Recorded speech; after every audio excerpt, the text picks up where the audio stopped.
Hello বন্ধুরা, আসসালামু আলাইকুম। আজকে চলে আসলাম আরও একটি ভিডিও নিয়ে আপনাদের মাঝে।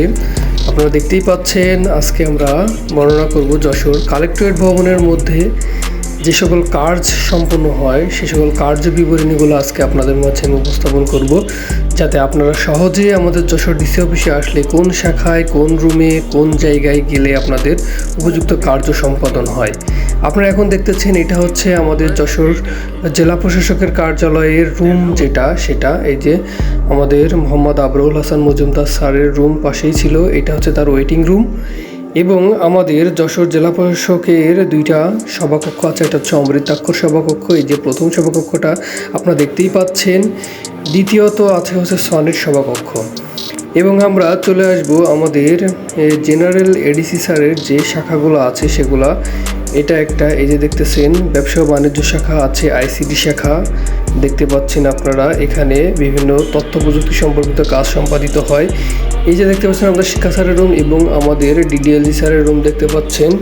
এরপর চলে যাব আমরা আস্তে আস্তে আমাদের এডিএম স্যারের রুমের দিকে, তারপর এনডিসি স্যারের রুম।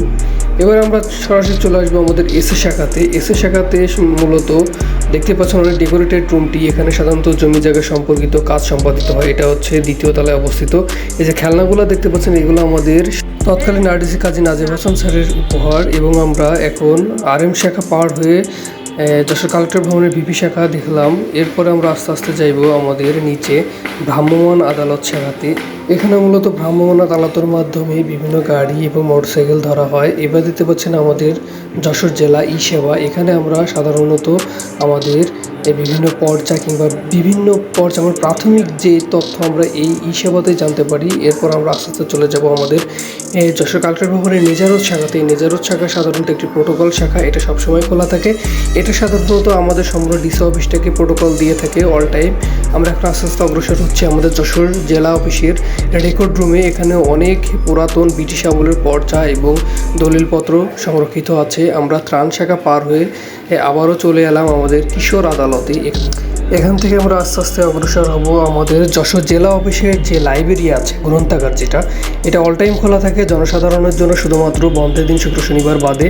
এরপর আমরা রাজস্ব আদালত দেখব। এখানে সাধারণত জমি জায়গা বিষয়ে যে কেস কাছারি হয়ে থাকে সেগুলোর মামলা দিয়ে থাকেন আমাদের যশোরের এডিসি রেভিনিউ। এরপর আমরা আস্তে আস্তে এডিসি রেভিনিউ স্যারের রুম দেখলাম, তারপরে তার সিএসআরের রুমটা দেখলাম।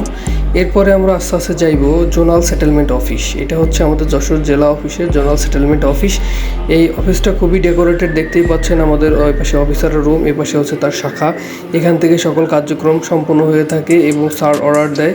এরপর যাব আমরা স্থানীয় সরকার শাখাতে। স্থানীয় সরকার শাখাটা দেখতেই পাচ্ছেন আপনারা।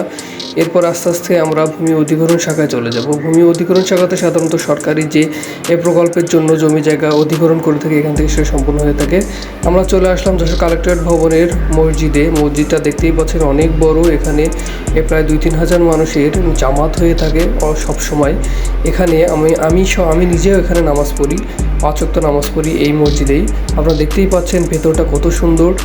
এখানে এসি সিস্টেমও আছে, সম্পূর্ণ টাইলস করা এবং অনেক বড়। এটা আমাদের যশোর জেলা প্রশাসক নিয়ন্ত্রণ করে থাকে। এরপর আমরা আস্তে আস্তে অগ্রসর হব মসজিদের বাইরে। এটা আমাদের হচ্ছে যশোর কালেক্টর ভবনের নিচে সোনালী ব্যাংক পিএলসি। এটাতেই আমরা আমাদের বেতন কিংবা যা অ্যাকাউন্ট যা খুলি সব এখান থেকেই খুলে থাকি আমরা।